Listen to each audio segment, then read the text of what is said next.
आखिर कैसे शुरू हुई पृथ्वीराज चौहान और संयोगिता की प्रेम कहानी। राजा पृथ्वीराज चौहान का नाम भारत के महावीरों में शुमार है। उनकी वीर गाथाएं आज भी राजस्थान के गलियारों में गूंजती है। भारत की कई ऐतिहासिक किताबों में पृथ्वीराज चौहान के बारे में आपको पढ़ने के लिए मिल जाएगा। यह तो सब जानते हैं कि पृथ्वीराज चौहान एक वीर योद्धा थे, मगर यह बहुत कम लोग जानते हैं कि वे एक प्रेमी भी थे।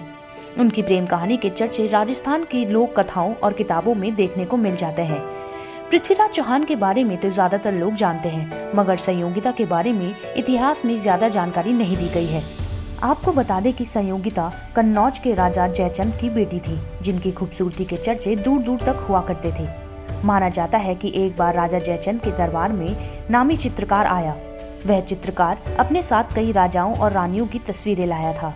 उन्हीं चित्रों में एक चित्र पृथ्वीराज चौहान का भी था।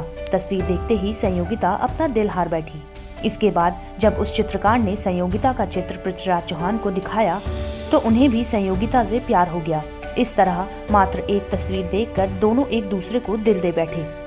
जहां संयोगिता पृथ्वीराज चौहान पर अपना दिल हार बैठी थी, वहीं राजा जयचंद उनसे नफरत करते थे।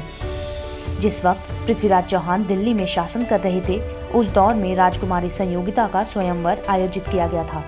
पृथ्वीराज चौहान को यह निमंत्रण मिला, मगर उनके सामंतों को इस बात में गड़बड़ी महसूस हुई, जिसके कारण पृथ्वीराज चौहान ने इस निमंत्रण को अस्वीकार कर दिया।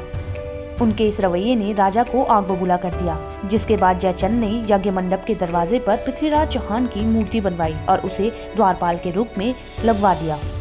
लेकिन जैसे ही संयोगिता मूर्ति को वरमाला पहनाने के लिए आगे बढ़ी, उसी दौरान पृथ्वीराज चौहान वहां पहुंच गए। उन्होंने पृथ्वीराज चौहान के गले में वरमाला पहना दी। इसी के साथ दोनों का स्वयंवर पूरा हो गया।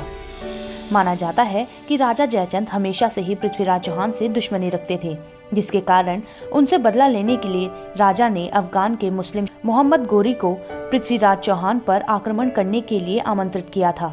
इतिहास में हमें पता है कि मोहम्मद गौरी और पृथ्वीराज चौहान के बीच में 17 युद्ध होते हैं, जिनमें 16 बार युद्ध में गौरी को हार का सामना करना पड़ता है।